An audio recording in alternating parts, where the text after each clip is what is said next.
Education partner ITV Next International Media and Management School. Venue partner Milan Vatika Hotel. फिर से आप सभी का स्वागत है।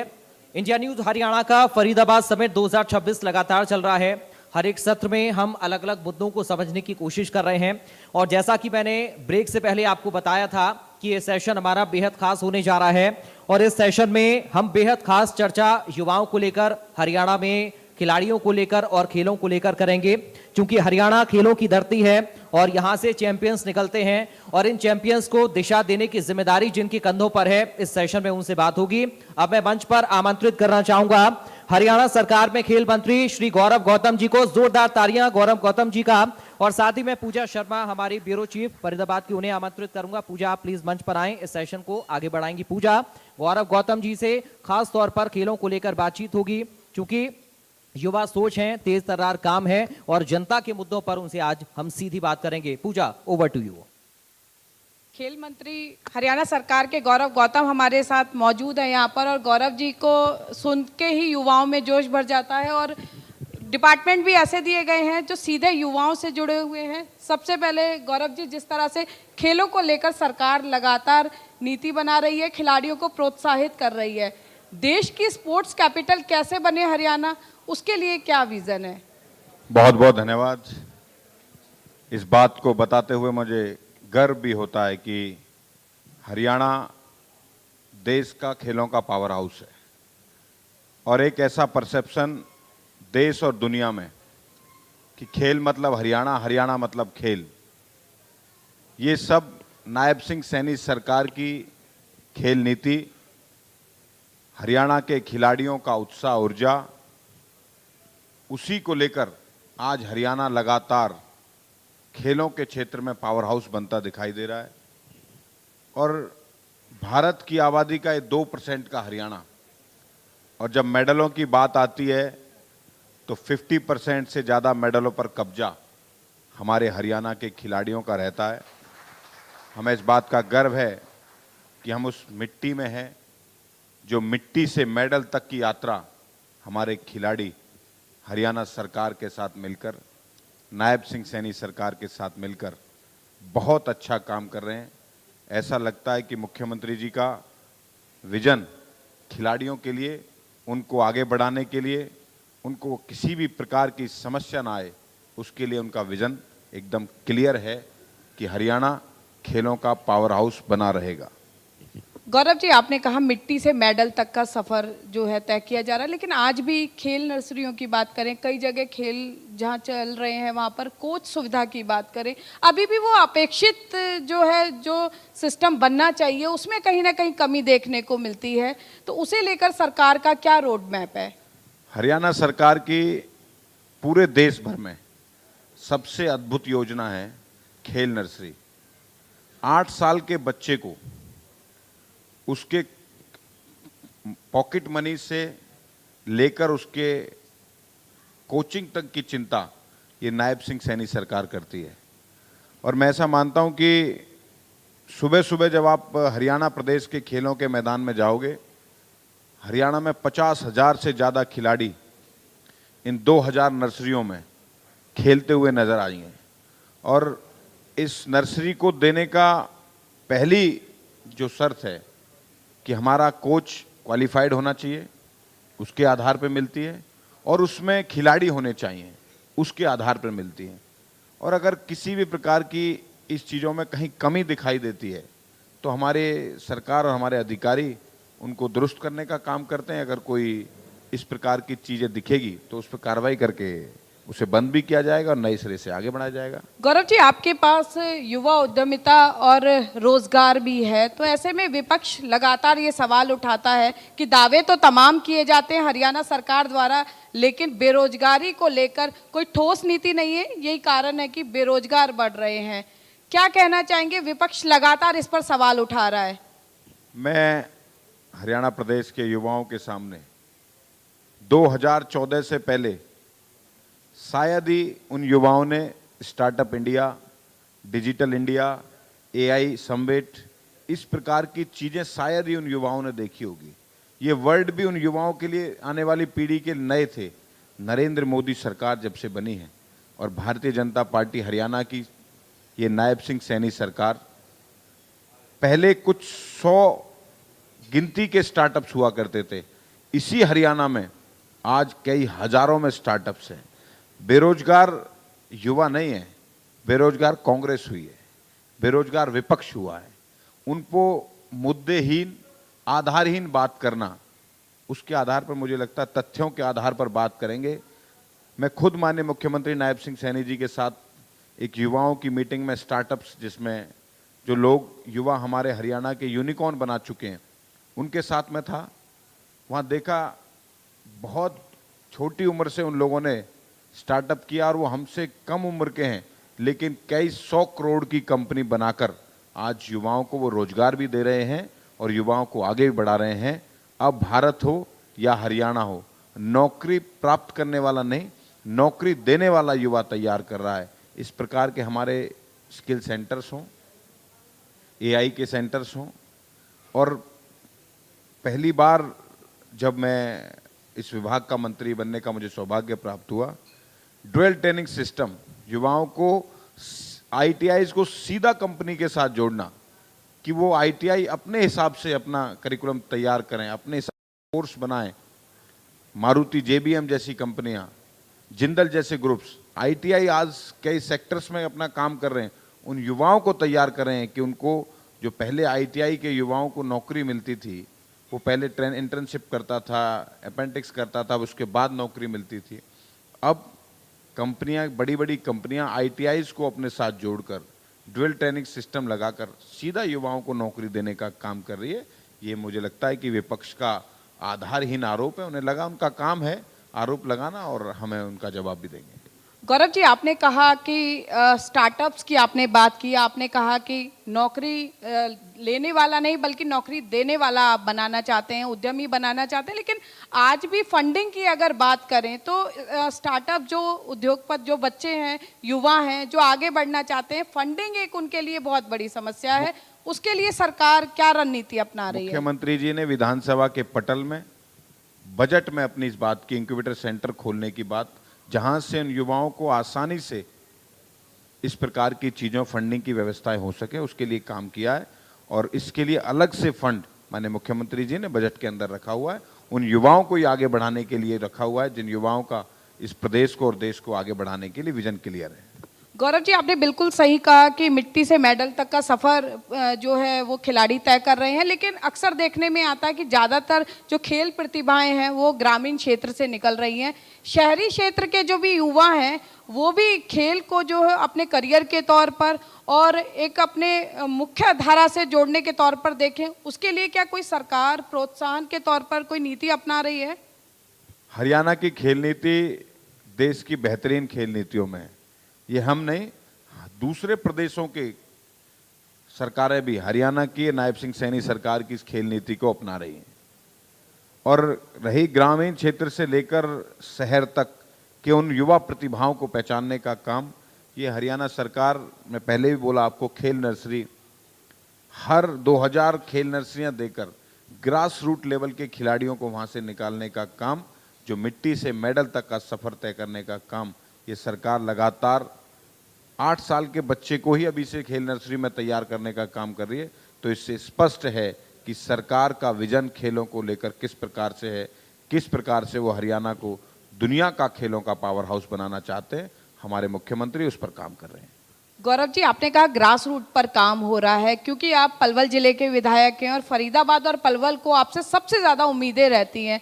तो ऐसे में फरीदाबाद के नाहर सिंह स्टेडियम की बात करें तो एक लंबा अरसा हो चुका है, उसे लेकर क्या योजना है? एक सवाल मेरा ये है। दूसरा, पलवल और फरीदाबाद के लिए क्या कोई विशेष खिलाड़ियों को प्रोत्साहित करने के लिए कोई योजना बनाई हुई है?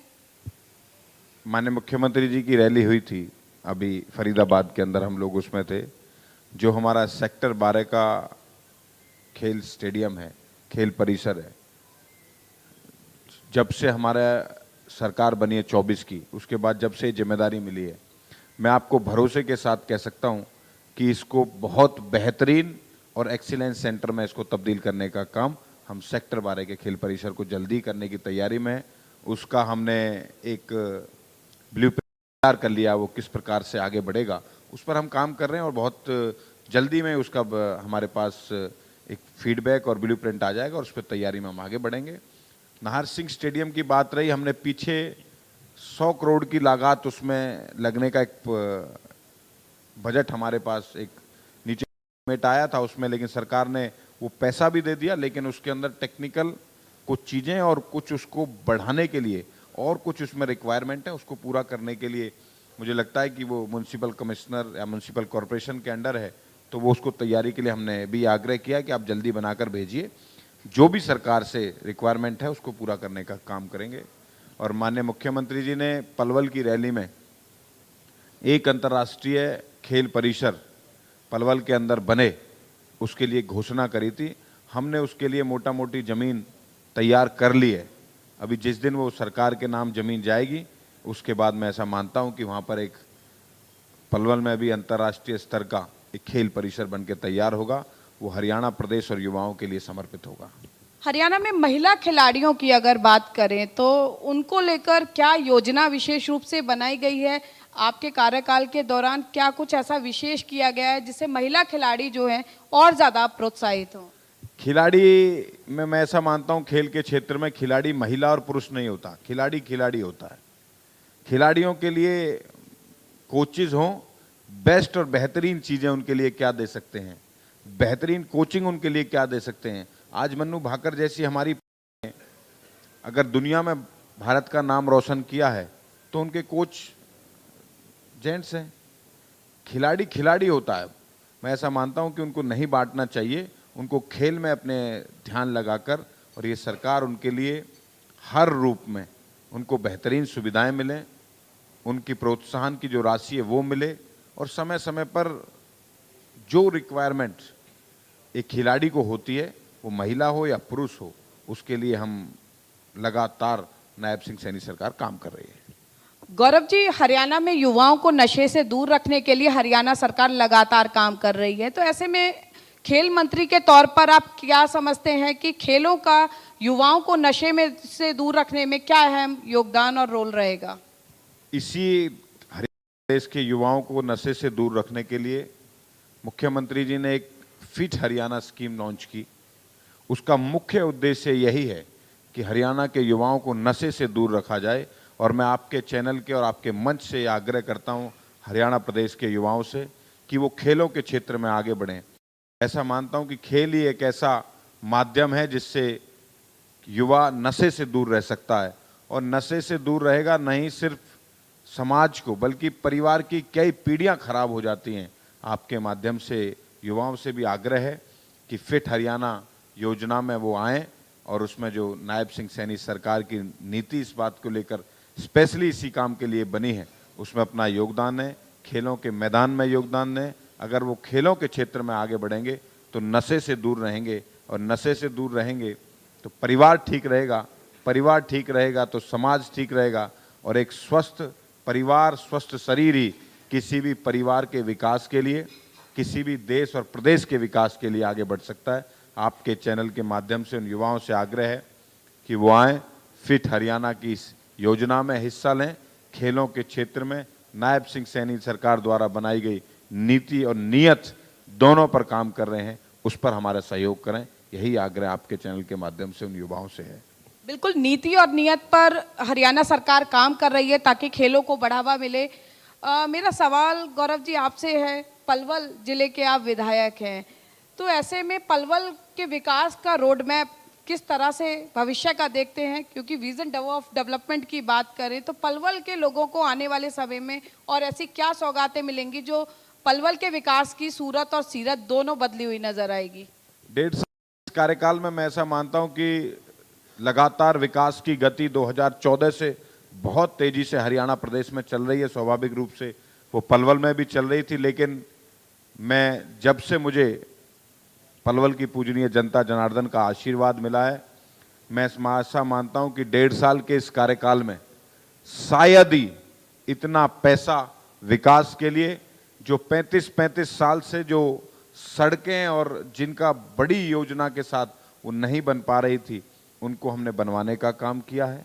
बिजली हो, पानी हो, सड़क हो, 850 करोड़ रुपए की लागत से सीवरेज सिस्टम हो, वहाँ के चौराहों को बहुत सुंदर बनाना हो।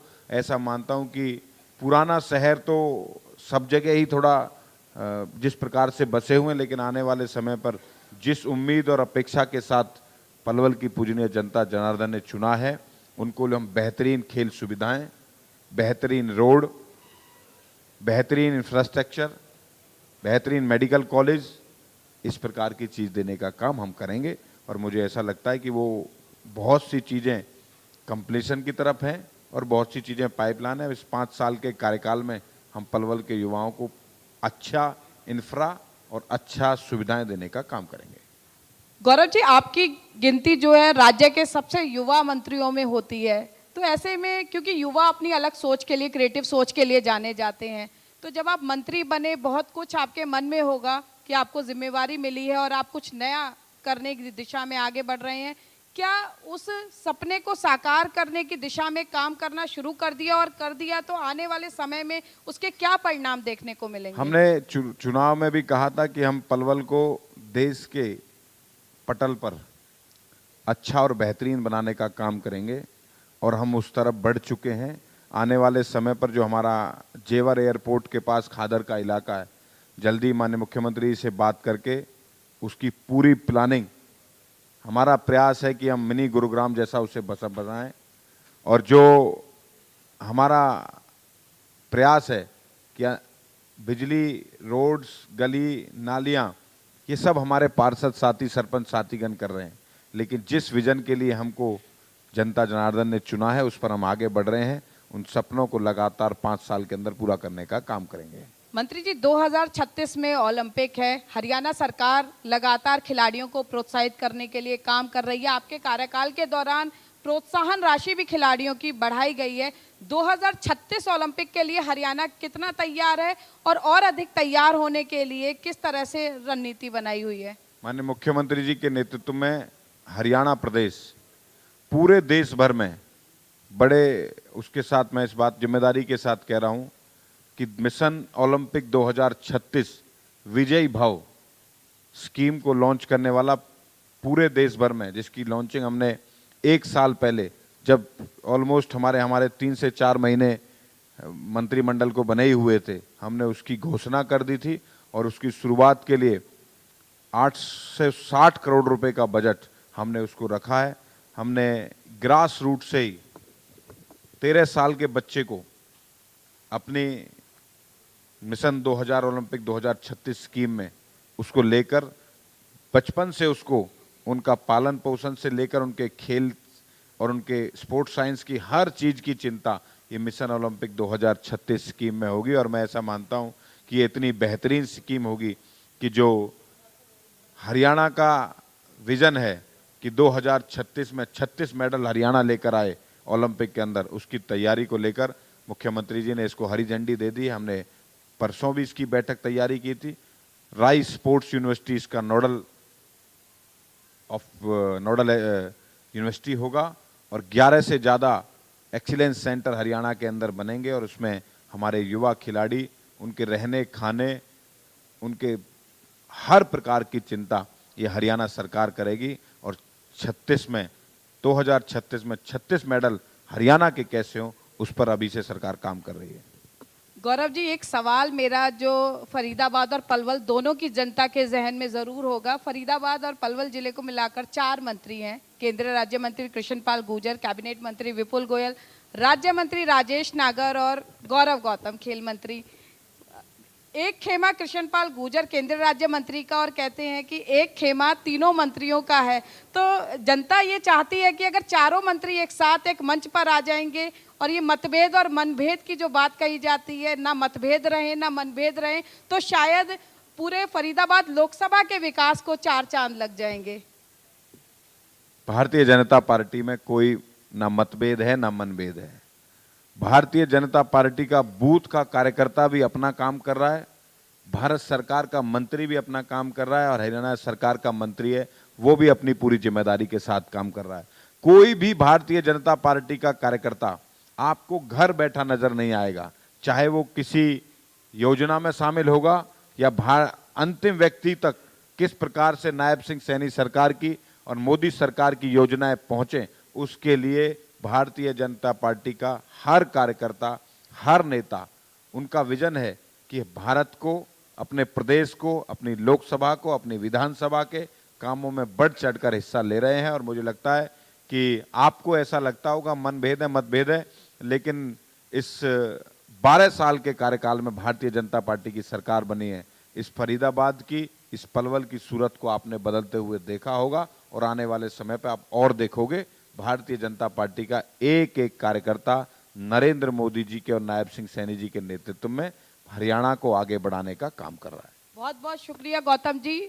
खेलों के मुद्दे पर उन्होंने बड़ी Thank बेबाकी you. से जवाब दिया और युवा जो है रोजगार लेने वाले से देने वाले की तरफ कैसे आगे बढ़ रहा है, हरियाणा सरकार के इस विजन को उन्होंने बताया और साथ ही एक बार फिर मंच से ये संदेश दिया है, भाजपा एक होने का जो दावा करती है वो दावा केवल दावा नहीं है बल्कि जमीनी हकीकत है।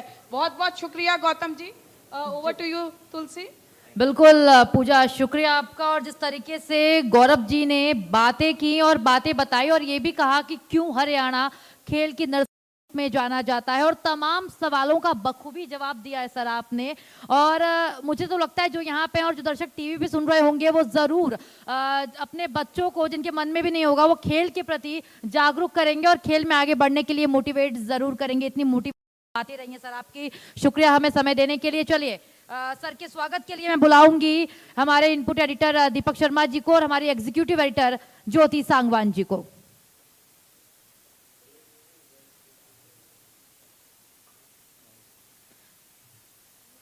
ये चर्चा हमारी काफी अच्छी रही स्पोर्ट्स को लेकर के। आज के समय में जागरूक हम हो रहे हैं, लेकिन हरियाणा का नाम पहले से बना हुआ है खेल में, खास करके कुश्ती में और तमाम ऐसे स्पोर्ट्स हैं जहां पर हरियाणा के आपको खिलाड़ी मिल जाएंगे। और हरियाणा के जो लोग हैं और हरियाणा की जो सरकार है वो अपने खिलाड़ियों को काफी ज्यादा मोटिवेट करती है, आगे बढ़ने के लिए बोलती है। और इतना ही नहीं, ये भी कहती है कि आप खेल में आए, बाकी सब जिम्मेदारी सरकार की। तो देखिए किस तरीके से सरकार ने सभी चीजों को संभाला है, आगे भी इस तरीके से सरकार संभालती रहेगी। और फिलहाल हमारे अगले सेशन के लिए यहाँ हम रुकते हैं एक छोटे से ब्रेक के लिए, लेकिन अगले सेशन में कुछ खास और बड़े नए मेहमान हमारे साथ जुड़ेंगे, नई चर्चाएं होंगी हमारे साथ। आप बने रहिए हमारे साथ, लेकिन यहाँ वक्त है एक छोटे से ब्रेक का। Associate sponsor Navraj, make it big, builder and coloniser, Advitiya group, builder and coloniser, Bhumika reality, a legacy built on excellence, builder and coloniser, Crown group, builder and coloniser, health partner Metro hospital, group of hospitals health care education, Yatharth hospital, super speciality hospitals get better, Santosh caring health, Fortis Escorts Faridabad, partner Victora, premium homes, builder and coloniser, Rotary, Devashish the hydraulic company, Arohan rising from the roots, education partner ITV next international media and management school, venue partner Milan Vatika hotel.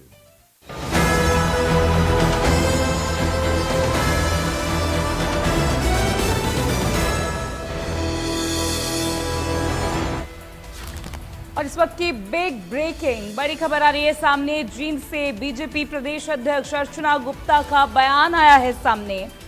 Jind rally को लेकर doctor और जनता में उत्साह है। IMA अपने आप में एक बड़ी संस्था है, अर्चना गुप्ता ने कहा। PM की रैली इको फ्रेंडली होगी, अर्चना गुप्ता का यह बयान। देखिए फ्यूल के वाहनों का उपयोग नहीं होगा, अर्चना गुप्ता ने साफ तौर पर कह दिया है। ये बयान उनका हम आपको दिखा रहे हैं टीवी स्क्रीन पर, आप ये डिटेल्स देखिए। जींद से ये खबर निकलकर सामने आ रही है। बीजेपी प्रदेश अध्यक्ष अर्चना गुप्ता का ये बयान है। जींद रैली को लेकर यहाँ पर ये बयान दिया गया है। प्रधानमंत्री नरेंद्र मोदी क्योंकि 17 जुलाई को जींद के धरती पर हाइड्रोजन ट्रेन को जनता को समर्पित करेंगे, तो उससे पहले तैयारियों का निरीक्षण भी अर्चना गुप्ता खुद ले चुकी हैं। और ये बयान उनका आप देखिए टीवी स्क्रीन पे, ये डिटेल्स। भ्रष्ट लोगों पर कार्रवाई की जा रही है, अर्चना गुप्ता ने कहा। विपक्ष के पास कोई काम नहीं है और कोई मुद्दा नहीं है, डॉक्टर अर्चना गुप्ता ने ये बयान दिया है। भारतीय जनता पार्टी की हरियाणा प्रदेश अध्यक्ष हैं अर्चना गुप्ता और उन्होंने यहाँ पर ये बयान दिया। विपक्ष के पास आरोप लगाने के अलावा कुछ काम नहीं।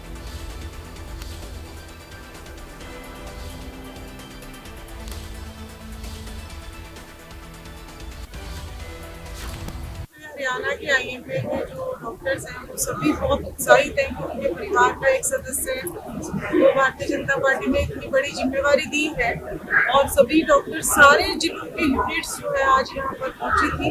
सभी डॉक्टर्स ने पुष्प देकर अंगवस्त्र देकर सम्मान किया है और आज मैं अपने परिवार से आईएमए हरियाणा से यहाँ मिल रही हूँ, सबसे रूबरू हो रही हूँ, तो मेरे लिए भी एक बहुत बड़ी खुशी का माहौल है।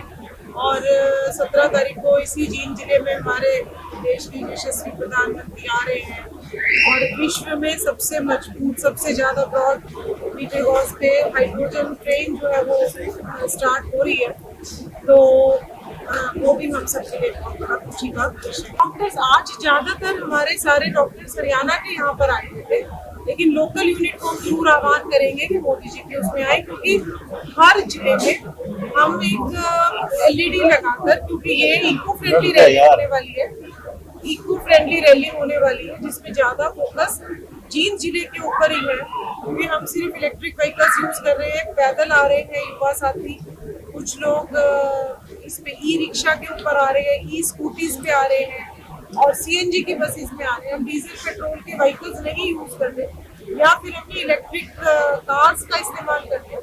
तो बाकी सारी लोकल यूनिट्स हर जिले में हमारा जिलाध्यक्ष है और जो हमारे विधायक है वो एक बड़ी स्क्रीन लगाकर सभी प्रशासनिक जिलों में ऑनलाइन मोदी जी बहुत सारी सौगात हरियाणा को दे रहे हैं, काफी सारे प्रोजेक्ट्स का वो उद्घाटन कर रहे हैं, लोकार्पण कर रहे हैं और कुछ प्रोजेक्ट्स का वो शिलान्यास भी करने जा रहे हैं। विपक्ष के पास कुछ है आरोप लगाने के अलावा? आज नीट की परीक्षा के लिए आदरणीय प्रधान जी ने कितनी मजबूती से काम किया है और अगर कुछ भ्रष्ट लोगों ने कुछ पेपर लीक किया था तो उन्होंने पूरा एक्शन लिया है कि एक जो दोषी है वो जेल में जाए और अपने गुनाहों की सजा मिले। और उसके बाद अब बहुत मजबूती से बहुत ठीक तरीके से नीट का पेपर देखा कि पिछले दिनों इतने अच्छे तरीके से नीट का पेपर पूरे भारत में कराया गया और जहाँ जहाँ भारतीय जनता पार्टी की सरकार ऐसी है कि काम